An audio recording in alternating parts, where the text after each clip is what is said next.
ಬೇರೆ ಕೆಟಗರಿಗಳಿದೆಯಾ ಅನ್ನೋ ಅನುಮಾನ. ಯಾಕಂದ್ರೆ ನೀವ್ ಹೇಳ್ತೀರಿ ಪ್ರಗತಿಪರರು ಯಾರು ಕೂಡ ವ್ಯಕ್ತಿಗಳನ್ನ ಹೆಸರಿಸ್ತಾ ಇಲ್ಲ.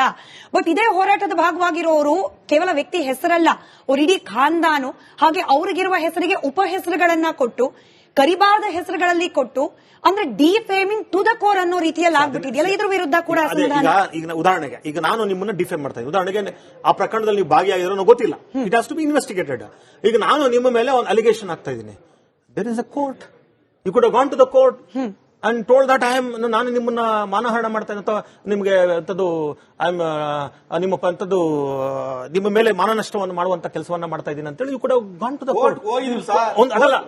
ಮಾಡೋದ್ ಬೇಡ, ಕೋರ್ಟ್ ಹೋಗಿದ್ರು ಅವರು, ಕೋರ್ಟ್ ಹೋಗಿದ್ರು ಸರ್, ಸುಪ್ರೀಂ ಕೋರ್ಟ್ ವರ್ಗೂ ಹೋಗಿದ್ರು, ಕೋರ್ಟ್ ಮಾತಾಡಬಾರ್ದು ಅಂತ ಹೇಳಿಲ್ಲ, ಮಾತಾಡಬಹುದು ಅಂತ ಹೇಳಿದ್ರು ಸರ್. ಹಾಗಾಗಿ ಏನಾಗಿದೆ ಅಂತ ಹೇಳಿದ್ರೆ ಹೋಗಿದ್ದಾರೆ ಅವರು, ಇವ್ರು ಹೇಳಿದ ಪ್ರದೀಪ್ ಹೇಳಿದಾಗ ಖಂಡಿತವಾಗ್ಲೂ ಕೂಡ ಹೋಗಿದ್ದಾರೆ.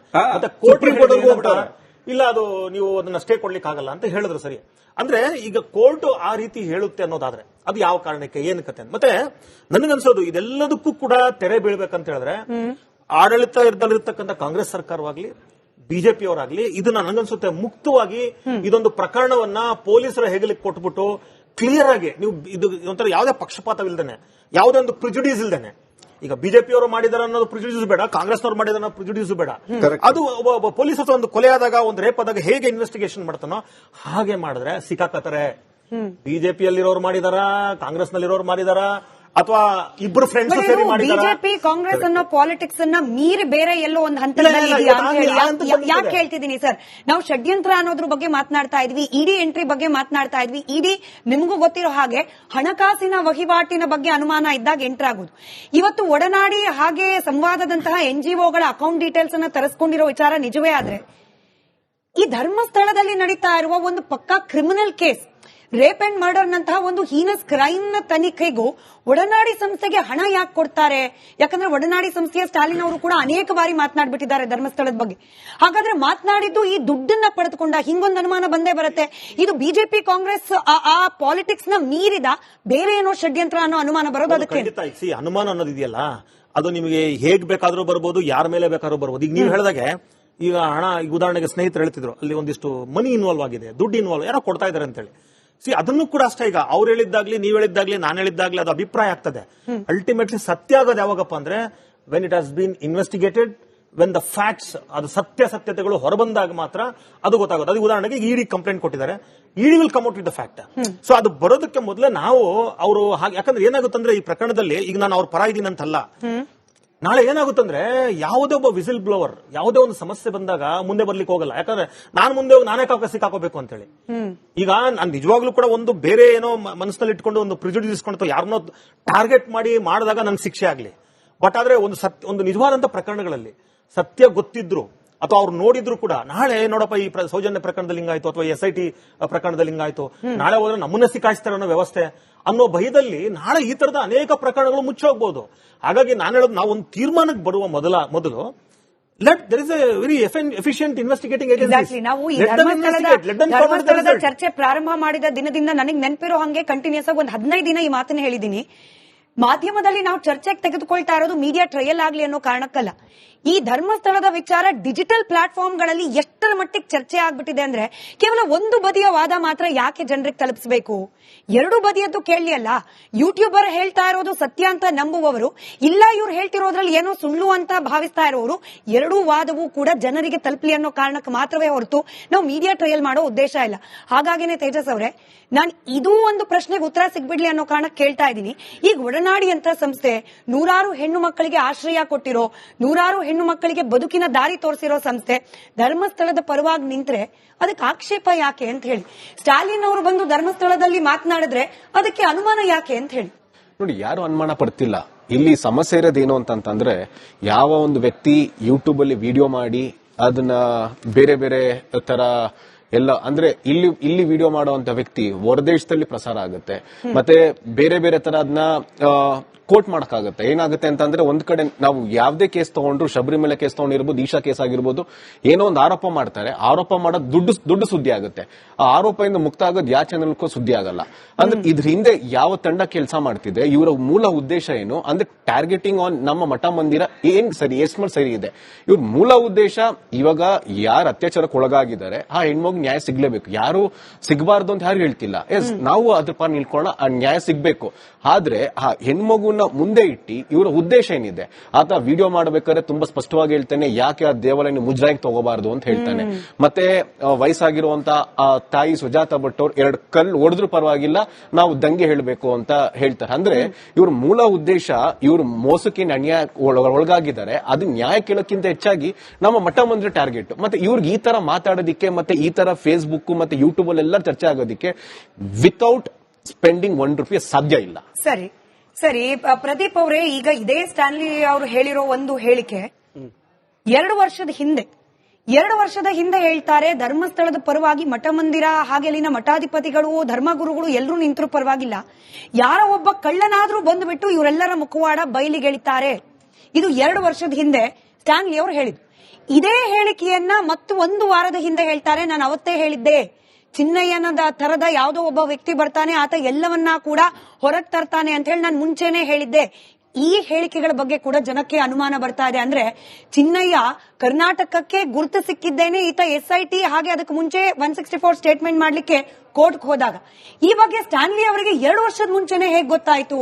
ಅಂದ್ರೆ ಈ ಕಾನ್ಸ್ಪಿರಸಿ ಅನ್ನೋ ಒಂದೇನು ವಾದ ಇದೆ, ಅದರಲ್ಲಿ ಸ್ಟ್ಯಾನ್ಲಿ ಅವರು ಕೂಡ ಭಾಗನ, ಅದರದ್ದೇ ಭಾಗನ ಚಿನ್ನಯ್ಯ, ಹಿಂಗೊಂದು ಅನುಮಾನದ ಬಗ್ಗೆ ಕೂಡ ಚರ್ಚೆ ಆಗ್ತಿದೆ. ಖಂಡಿತ ಆ ರೀತಿ ಕಾನ್ಸ್ಪಿರಸಿ ಮಾಡಿ, ಷಡ್ಯಂತ್ರ ಮಾಡಿ, ಧರ್ಮಸ್ಥಳ ಕೆಟ್ಟ ಹೆಸರು ತರಬೇಕು ಅಂತ ಪ್ಲಾನ್ ಮಾಡಿದ್ರೆ ಖಂಡಿತ ಪನಿಷ್ಮೆಂಟ್ ಆಗ್ಲಿ, ಅದ್ರಲ್ಲಿ ಏನ್ ಡೌಟೇ ಇಲ್ಲ. ಆಗಿದ್ರೆ ಒಳಗಡೆ ಹಾಕ್ಲಿ ಅವ್ರನ್ನ. ಆದ್ರೆ ಒಂದು ಕ್ರೈಮ್ ಸಂಬಂಧಪಟ್ಟಾಗೆ, ಒಂದು ಸಬ್ಜೆಕ್ಟ್ ಸಂಬಂಧಪಟ್ಟಾಗೆ ಅವ್ನು ನನ್ನ ವಿಟ್ನೆಸ್ದಾರನಾಗಿ, ಸಾಕ್ಷಿದಾರರಾಗಿ ಬರ್ತೀನಿ, ನನ್ಗೆ ಸಹಾಯ ಮಾಡಿ ಅಂತ ಹೋಗಿದ್ರೆ ಅದು ಬೇರೆ, ಅದು ಕೂಡ ತನಿಖೆ ಆಗ್ಬೇಕು. ಅದು we can't come to the conclusion. ಎರಡೂ ಬರಬೇಕು ಅಂತಂದ್ರೆ ಅವ್ರು ಆ ರೀತಿ ಹೇಳೋರೆ, ಆ ರೀತಿ ಕಾನ್ಸ್ಪಿರಸಿ ಮಾಡೋರೆ ಅಂತಂದ್ರೆ ನೀವೇ SIT ತನಿಖೆಗೆ ಹೇಳ್ತಾ ಇದ್ರಿ, ಆ ತನಿಖೆ ಆಗ್ಲಿ, ಅವ್ರ ಮೇಲೆ ಒಂದು ಇಡಿಯೂ ಆಗ್ಲಿ, ತೊಂದರೆ ಇಲ್ಲ. ನೀವು ಕೂಡ ಸೌಜನ್ಯ ಹೋರಾಟದಲ್ಲಿ ಭಾಗಿಯಾಗಿದ್ರಿಂದ ಕೇಳ್ತಾ ಇದ್ದೀನಿ ಸರ್, 2 ವರ್ಷದ ಹಿಂದಿನಿಂದ ಹಿಂಗೊಂದೇನಾದ್ರೂ ಚಿಂತನೆ ಇತ್ತಾ?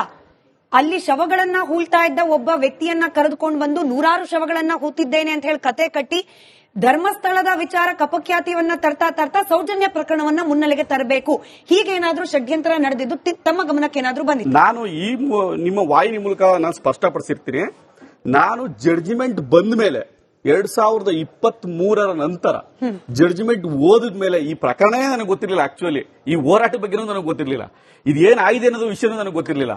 ಈ ಜಡ್ಜ್ಮೆಂಟ್ ಬಂದ ಮೇಲೆ, ಜಡ್ಜ್ಮೆಂಟ್ ಕಾಪಿ ಓದಿದ ಮೇಲೆ ನಾವು ಸೌಜನ್ಯ ಪರ ಸಪೋರ್ಟ್ ಮಾಡಿದ್ವಿ. ಸೌಜನ್ಯ ಏನ್ ಅನ್ಯಾಯ ಆಗಿದೆ, ಸೌಜನ್ಯ ಕುಟುಂಬಕ್ಕೆ ನ್ಯಾಯ ಸಿಗಬೇಕು ಅನ್ನೋದಷ್ಟೇ. ಈ ಬುರ್ಡೆ ಕೇಸು ಇದೇನ್ ಮಾಡಿದಾರೆ ಇದ್ರ ಬಗ್ಗೆ ನನಗೆ ಗೊತ್ತಿಲ್ಲ. ಕಾನ್ಸ್ಪಿರಸಿ ಆಗಿದ್ರೆ 100ಕ್ಕೆ 100 ಭಾಗ ಒಳಿಕಾಕಿ, ನಮ್ದೇನ್ ಅಭ್ಯಂತರ ಇಲ್ಲ. ಆ ರೀತಿ ಫಾರಿನ್ ಫಂಡ್ ಬಂದಿದ್ರು ಕೂಡ ಅದನ್ನೂ ಕೂಡ ಎನ್ಕ್ವೈರಿ ಮಾಡಿ ವಸೂಲಿ ಮಾಡಿ, ನಮ್ದೇನ್ ಅಭ್ಯಂತರ ಇಲ್ಲ. ಸರಿ, ಬಿಜೆಪಿ ವಕ್ತಾರರು ಚಂದ್ರಶೇಖರ್ ಅವರು ಜಾಯ್ನ್ ಆಗಿದ್ದಾರೆ. ಸರ್ ನಮಸ್ಕಾರ, ಕಾರ್ಯಕ್ರಮಕ್ಕೆ ಸ್ವಾಗತ. ಬಿಜೆಪಿದ ಒಂದು ದೊಡ್ಡ ಅಲಿಗೇಷನ್ ಇತ್ತು, ಇದರ ಹಿಂದೆ ಷಡ್ಯಂತ್ರ, ಫಾರಿನ್ ಫಂಡಿಂಗು ಎಕ್ಸೆಟ್ರಾ ಎಕ್ಸೆಟ್ರಾ. ಇವತ್ತು ಇಡಿ ಎಂಟರ್ ಆಗಿದೆ ಅನ್ನೋ ಮಾಹಿತಿ ಇದೆ, ಅದ್ರ ಬಗ್ಗೆ ಅಧಿಕೃತವಾಗಿ ಖಚಿತತೆ ಸಿಗೋದು ಬಾಕಿ ಇದೆ. ಕಂಪ್ಲೇಂಟ್ ಕೊಟ್ಟ ತೇಜಸ್ ಗೌಡ ಅವರು ಕೂಡ ಇದ್ದಾರೆ, ಕಂಪ್ಲೇಂಟ್ ಕೊಟ್ಟಿದ್ದು ನಿಜ ಅಂತ ಹೇಳಿದ್ದಾರೆ. ಸ್ಟ್ಯಾನ್ಲಿ ಅವರ ಒಂದು ಹೇಳಿಕೆ, ಒಡನಾಡಿ ಸಂಸ್ಥೆಯ ಸ್ಟ್ಯಾನ್ಲಿ ಅವರ ಒಂದು ಹೇಳಿಕೆ ನೀವು ಬರೋಕ್ ಮುಂಚೆ ಡಿಸ್ಕಸ್ ಮಾಡ್ತಾ ಇದ್ವಿ. ಈ SIT ರಚನೆಗೆ 2 ವಾರದ ಮುಂಚೆ ನಾನು ಮಹಿಳಾ ಆಯೋಗದ ಅಧ್ಯಕ್ಷರನ್ನ ಭೇಟಿಯಾಗಿದ್ದೆ, ನಾನು ಒತ್ತಾಯವನ್ನ ಮಾಡಿದೆ, ನನ್ನ ಮನವಿಗೆ ಹೋಗುತ್ತೇನೆ, ಅವರು ಮುಖ್ಯಮಂತ್ರಿಗಳಿಗೆ ಪತ್ರ ಬರೆದದ್ದು. ನೀವು ಎಡಚರರು ಅಂತ ಹೇಳ್ತಿದ್ರಿ, ಅಂದ್ರೆ ಲೆಫ್ಟಿಸ್ಟ್ ಐಡಿಯಾಲಜಿ ಇರುವವರ ಷಡ್ಯಂತರದಿಂದಾಗಿ SIT ರಚನೆ ಆಯ್ತು ಅಂತ ಹೇಳಿ. ಬಟ್ ಒಡನಾಡಿ ಒಂದು NGO, 100 ಹೆಣ್ಣು ಮಕ್ಕಳಿಗೆ ದಾರಿ ತೋರಿಸ್ತಾ ಇರುವ NGO, ಅವರನ್ನು ಕೂಡ ನೀವು ಲೆಫ್ಟ್ ಗ್ರೂಪಿಗೆ ಹಾಕ್ಬಿಟ್ರ ಅಂತ ಹೇಳಿ. ಅಲ್ಲ, ಒಂದು 2 ವಿಚಾರದಲ್ಲಿ ಚರ್ಚೆ ನಡೀತಾ ಇದೆ. ಒಂದು ಇಡಿ ಬಂದಿರತಕ್ಕಂಥದ್ದು, ಮತ್ತೊಂದು ಇಲ್ಲಿ ಡಿಸ್ಕಷನ್ ಶುರುವಾದ್ಮೇಲೆ ಸೌಜನ್ಯನ ವಿಚಾರ ಶುರುವಾಗಿದೆ.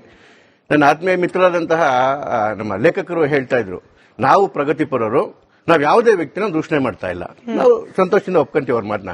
ಇನ್ನೊಂದು ಮಾತು ಹೇಳಿದ್ರು, ತನಿಖೆ ನಡಿಬೇಕಾದ್ರೆ ಕೋರ್ಟಲ್ಲಿ ತೀರ್ಪು ಕೊಡಬೇಕಾದ್ರೆ ಒಬ್ಬ ನಿರಪರಾಧಿನ ಅಪರಾಧಿ ಮಾಡಕ್ ಹೋಗಿದ್ರು ತನಿಖಾ ಸಂಸ್ಥೆಯವರು.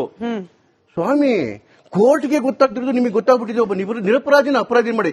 ಸ್ವಲ್ಪ ನೀವು ಸೌಜನ್ಯ ಕೇಸ್ನ ಫಾಲೋ ಮಾಡ್ತೀವಿ, ನಿಮಗೆ ಗೊತ್ತಾಗುತ್ತೆ ಕೋರ್ಟ್ ಅಲ್ಲಿ CBI ಅಷ್ಟೊಂದು ಸಾಕ್ಷಿ ಕೊಟ್ಟಿದ್ರು ಕೋರ್ಟ್ ಅಲ್ಲಿ ಯಾಕೆ ಬಿತ್ತು ಅಂತ ಹೇಳಿ 2 ಪ್ರಮುಖ ಕಾರಣ ಸ್ಮಿತಾ. ಮೊದಲನೇದು, ಸೌಜನ್ಯನ ತಂದೆ ಏನಿದ್ರು, ತಂದೆನೇ ವಿಚಾರಣೆ ಟೈಮಲ್ಲಿ ಉಲ್ಟಾ ಹೊಡೆದ್ರು. ಸಂತೋಷ್ ರಾವ್ ಅಲ್ಲ ಇದು, ಬೇರೆ 3 ಜನ ಇದ್ದಾರೆ ಅಂತ ಹೇಳಿ. ಸಂತೋಷ್ ರಾವ್ ಅಲ್ವೇ ಅಲ್ಲ ಅಂತ ಯಾವಾಗ ಸೌಜನ್ಯ ತಂದೆ ಬಾಯಲ್ಲಿ ಬಂತು, ಅದಾದ್ಮೇಲೆ ಏನಾಯ್ತು, ನೇರವಾಗಿ ನೋಡಿದಂತಹ ಪ್ರತ್ಯಕ್ಷ ಸಾಕ್ಷಿ ಇರಲಿಲ್ಲ. ಇವೆರಡನ್ನ ಸೂಚನೆ. ಅದ್ರ ಅರ್ಥ ಏನು ಅಂತ ಹೇಳಿದ್ರೆ, ಈ ಪ್ರಗತಿಪರ ಹೋರಾಟ ಮಾಡ್ತಿದ್ದಲ್ಲ ಸೌಜನ್ಯ ಪರವಾಗಿ, ಸೌಜನ್ಯ ಪರ ಅಲ್ಲ ಹೋರಾಟ ಮಾಡ್ತಿರೋದು, ಸಂತೋಷ್ ರಾವ್ ಪರ. ನೀವು ನೋಡಿ ಅವ್ರ ತಾಯಿಯನ್ನ, ಸೌಜನ್ಯ ಪರ ತಾಯಿಯನ್ನ ನೋಡಿ, ಅವ್ರ ಸುತ್ತಮುತ್ತ ಇರ್ತಕ್ಕಂಥದ್ದು ಯಾವತ್ತೂ ಸಂತೋಷ್ ರಾವ್ ಅವ್ರನ್ನ ಉಳಿಸ್ಕೊಳಕ್ಕೆ ಹೋದ್ರು. ಏನಿದೆ ಅದ್ರ ಹಿಂದೆ ನಿಮ್ಮ ಇದರಿಂದ ಅವರು ಸಂತೋಷ್ ರಾವ್ ಅಪರಾಧಿ ಅಲ್ಲ, ಬೇರೆ ಯಾರೋ ಅಪರಾಧಿ ಇದ್ದಾರೆ, ಒಬ್ಬ ಅಮಾಯಕನಿಗೆ ಯಾಕೆ ಶಿಕ್ಷೆ ಆಗ್ಬೇಕು ಅಂತ ಹೇಳಿ ಅವರು ವಾದ. ಮರುತನಿಕೆಗಾಗ್ಲಿ ನೀವು ಸುಪ್ರೀಂ ಕೋರ್ಟ್ ಹೋಗೋ ವಿಚಾರದಲ್ಲಿ ಯಾಕೆ ತಡೆ ಮಾಡಿದ್ರಿ ನೀವು? ಸೆಂಟ್ರಲ್ ಗವರ್ಮೆಂಟ್ ನಿಮ್ದೇ ಅಲ್ವಾ ಸರ್? ಸೆಂಟ್ರಲ್ ಗವರ್ಮೆಂಟ್ ನಿಮ್ದೇ ಅಲ್ವಾ sir? CBI is the central government. You challenge, it is your government. ಅವರು CBI from past 2 years why you are waiting? Waste the time. ಆಯ್ತು sir. Your government is central government. Pradeep sir, ನೀವು ಕಳೆದ ಬಾರಿ ಕಳೆದ ಬಾರಿ debate ಬಂದಾಗ್ಲೂ ಕೂಡ Pradeep sir ನೀವು ಇದೇ ವಿಚಾರವನ್ನು ಪ್ರಸ್ತಾಪ ಮಾಡಿದ್ರಿ. ಅದಾದ ನಂತರದಲ್ಲಿ ನಾಲ್ಕೈದು ಮಂದಿ ವಕೀಲರನ್ನ ನಾನು ಸಂಪರ್ಕ ಮಾಡಿ ನಮ್ಮ ಚಾನೆಲ್ ನ ಮೂಲಕ ಕೇಳಿದಾಗ ಸೌಜನ್ಯ ವಿಚಾರದಲ್ಲಿ ಕೋರ್ಟ್ಗೆ ಹೋಗುವ ಅವಕಾಶ, ಅಂದ್ರೆ ಸುಪ್ರೀಂ ಕೋರ್ಟ್ಗೆ ಹೋಗುವ ಅವಕಾಶ ಇರೋದು ಸೌಜನ್ಯ ಕುಟುಂಬಸ್ಥರಿಗೆ, ಸರ್ಕಾರಕ್ಕಲ್ಲ. ಇದು ನಾನು 20 ನಿಮಿಷ ಆದ್ಮೇಲೆ ಸಮಯ ಸಿಕ್ಕಿದೆ ಸರ್. ನಾನು ಒಂದ್ ಮಾತು ಹೇಳ್ತೀನಿ ಸರ್. ಈಗ ಜಯಂತ್ ಹೇಳ್ತಾರೆ, ಮೇಡಮ್ ಜಯಂತ್ ಏನ್ ಹೇಳ್ತಾರೆ, ಇದು ಟಿವಿ ಒಳಗಡೆಗೆ ನಾನು ಕೂಲಿ ನಾಲಿ ಮಾಡಿ ನನ್ನ ಮಗನ ಓದಿಸ್ತಿದ್ದೆ ಅಂತ ಹೇಳ್ತಾರೆ. ಇವತ್ತು ಅವ್ರಿಗೆ ಲಕ್ಷ ಗಟ್ಟಲೆ ಫ್ಲೈಟ್ ಅಲ್ಲಿ ಓಡಾಡಕ್ಕೆ ದುಡ್ಡು ಸಿಗುತ್ತೆ, 40 ಲಕ್ಷದ ಗಾಣ ಮಾಡೋಕ್ಕೆ ದುಡ್ಡು ಸಿಗುತ್ತೆ, ಬೆಂಗಳೂರು ಮನೆ ಮಾಡೋಕ್ಕೆ ದುಡ್ಡು ಸಿಗುತ್ತೆ. ಇಷ್ಟೆಲ್ಲ ದುಡ್ಡು ಸಿಕ್ಕಿರೋರಿಗೆ ಒಂದು ಸುಪ್ರೀಂ ಕೋರ್ಟ್ ಅಲ್ಲಿ ಅಪ್ಲಿಕೇಶನ್ ಹಾಕ್ಬೇಕು ಅಂತ ಹೇಳಿ ಇವ್ರು ಕುಸ್ಕೃಮ್ ಅನ್ನಿಸ್ತಾ ಇಲ್ಲ. ಯಾರನ್ನು ಉಳಿಸೋದಕ್ಕೋಸ್ಕರ ನೀವು ಸುಪ್ರೀಂ ಕೋರ್ಟ್ ಹೋಗ್ಲಿಲ್ಲ? ಮೊದಲನೇ ಪ್ರಶ್ನೆ. ಎರಡನೇದು ನಾನು ಉತ್ತರ ಕೊಟ್ಬಿಡ್ತೀನಿ ಪ್ರದೀಪ್, ಆಮೇಲೆ ನೀವು ಮಾತಾಡಿ. ಇಡಿ ಪ್ರಶ್ನೆಯನ್ನು ಹೇಳಿದ್ರಿ. ಇಡಿ ತನಿಖೆ ಒಳಗಡೆಗೆ ಅದು ಒಡನಾಡಿ ಇರ್ಲಿ, ಸಂವಾದ ಇರ್ಲಿ, ಇನ್ನು ಬಹಳಷ್ಟು ಜನ ಆಚೆ ಕಡೆಗೆ ಬರ್ತಾರೆ. ಇದಿನ್ನೂ ಶುರುವಾತಿದ್ದು. ಯಾಕೆಂತ ಹೇಳಿದ್ರೆ ಈಗ ಮೊಹಂತಿ ಅವರನ್ನು ಕ್ಲಾರಿಫೈ ಮಾಡಿದ್ದಾರೆ, ಬರುತ್ತೆ ಅಂತ ಹೇಳಿ ಅಂತಕ್ಕಂಥದ್ದು ಮಾಹಿತಿ ಇದೆ. ಹೋಮ್ ಮಿನಿಸ್ಟರ್ ಆ ವಿಷಯದಲ್ಲಿ ಬರಬಹುದು ಅಥವಾ ನಡೆಯಲಿ ಅಂತಕ್ಕಂಥ ಮಾತನ್ನು ಹೇಳ್ತಾರೆ.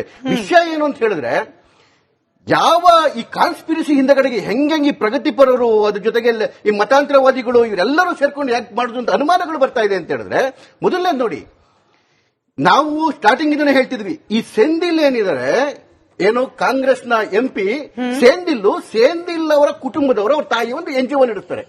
ಆ NGOಗೆ ದೆಹಲಿಯ ಒಬ್ಬ ಪ್ರಮುಖರ ಅಕೌಂಟ್ ಇಂದ ಅಮೌಂಟ್ ಬಂದಿದೆ. ಆ ಪ್ರಮುಖನ ಅಕೌಂಟ್ಗೆ ಫಾರಿನ್ ಇಂದ ಹಣ ಬಂದಿರತಕ್ಕಂಥದ್ದು, ಇದು ಟ್ರೇಸ್ ಆಗಿರ್ತಕ್ಕಂಥದ್ದು. ಇಲ್ಲೇನು ಸೇಂದಿಲ್ ಅಕೌಂಟ್ ಇಂದ ಇದರಿಂದ ಸಮೀರ್ಗೆ ದುಡ್ಡು ಹೋಗುತ್ತೆ. ಒಂದ್ ನಿಮಿಷ ಮೇಡಮ್, ಆಮೇಲೆ ಇವ್ರಿಗೆ ಮಟ್ಟಣ್ಣನವರಿಗೆ ದುಡ್ಡು ಹೋಗುತ್ತೆ.